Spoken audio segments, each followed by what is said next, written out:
Good morning, folks. If you can take a seat here, we can get started so we can stay on time. Let everyone get that last cup of coffee ready. Is it on? I just need to speak. Oh, gosh. Okay. Well, we can do it like this. How's that? Is that a little better? You hear me okay? Great. Great. Well, I'm Spiro Stefano. I'm the chair of the Food and Resource Economics Department, and I'd like to welcome you all to our third Ag Policy Outlook Conference.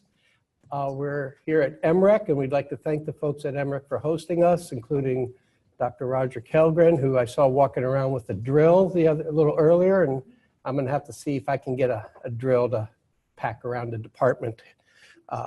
We have a welcome here from our Senior Vice President, from Jack Payne. He couldn't be here today with us, but he wanted to convey his welcome to you all.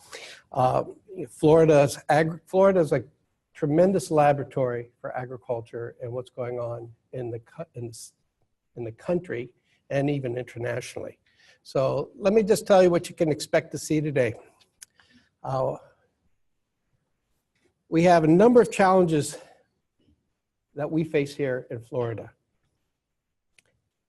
and they're just magnified of what the rest of the country's seeing. Farm enterprise is really evolving from where a farm sustainability historically related to profitability as the prime concern to now where we need to think about sustainability of farm enterprises, incorporating environmental and even social responsibility concerns. We're stewards here. The future of farming finds the ag and food system is entering a new age where actions and decisions are being taken within the system that are impacting the ecological environment, impacting consumers who now view the nature of food production as also emerging as an attribute of the food products they consume. And society, which just has higher expectation of agents within the food system and beyond.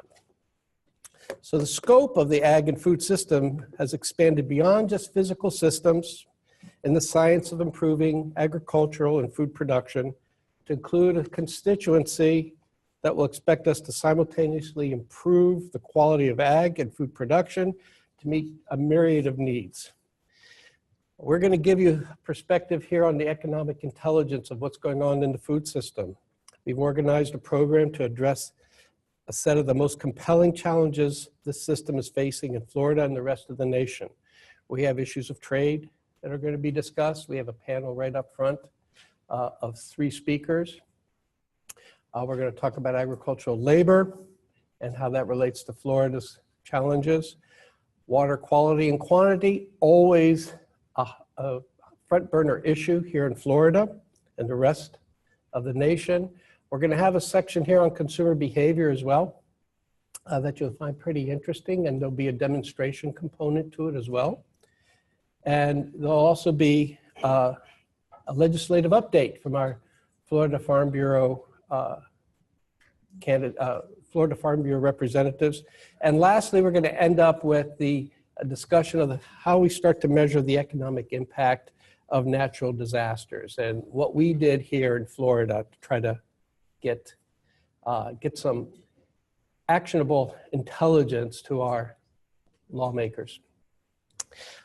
We also create here an opportunity for you to engage. You are on the front lines. You face these challenges.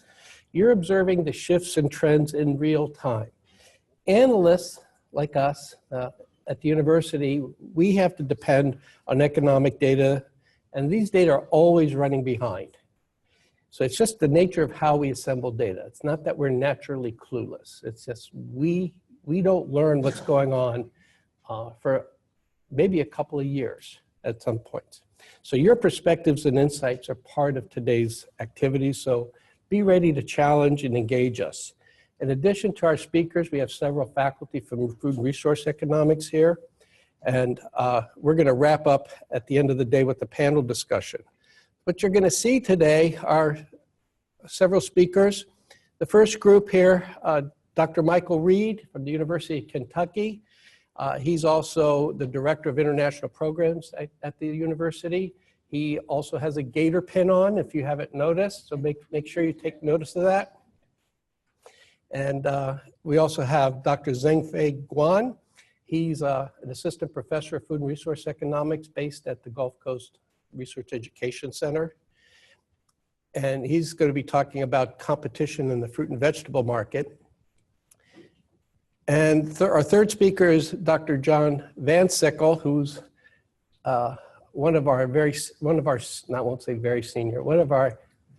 distinguished and a senior faculty who's been studying these.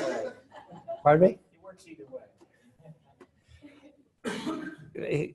And he's been here, he's been at the university almost 4 decades. So he's got a long perspective on all these issues facing trade and agriculture in Florida. Also this morning, we're going to have another 3 set of speakers. Dr. Fritz Roca, who's Associate Professor of Food and Resource Economics. He's based at the Southwest REC in Immokalee. He's going to talk about the H-2A program and for ag labor and the current situation and future changes that we anticipate. Mr. Ray Scott, he's with the Office of Ag Water Policy at FDACS. He's going to talk about water quantity and quality challenges facing Florida agriculture. And we have Dr. Heike Kachatrian, Assistant Professor of Food and Resource Economics, based right here at the Mid-Florida REC. And he's going to be talking about consumer behavior measurement of preferences. Heike has an interesting consumer behavior lab here based at MREC, and there'll be an opportunity to tour that during the lunch period if you want to see how that actual experimental work on consumer behavior takes place. In the afternoon, we're going to have a legislative update session. We have Ms. Jamie Gerald. She's the Director of Ag Policy at the Florida Farm Bureau Federation. And she's got responsibilities for policy development and implementation through the Farm Bureau's regulatory and legislative activities. With her, not pictured here, is John Walt Boatwright. He's a coordinator of Ag Policy and National Affairs for the Farm Bureau. And our final presentation is going to be a tag team between with Dr. Krista Court and Dr. Alan Hodges, both at the University of Florida. And there we're going to be discussing this economic impact measurement of natural disasters and go through the case of Hurricane Irma and how our department tried to quantify some of those impacts. So we hope you can find some value in today's discussions. Again, I really want to emphasize we're interested in you engaging us, engaging all the speakers. We're here to learn as well. We don't want to just be talking at folks. So with that, we'll introduce Mike Reed, who will start off our discussion on the trade topics.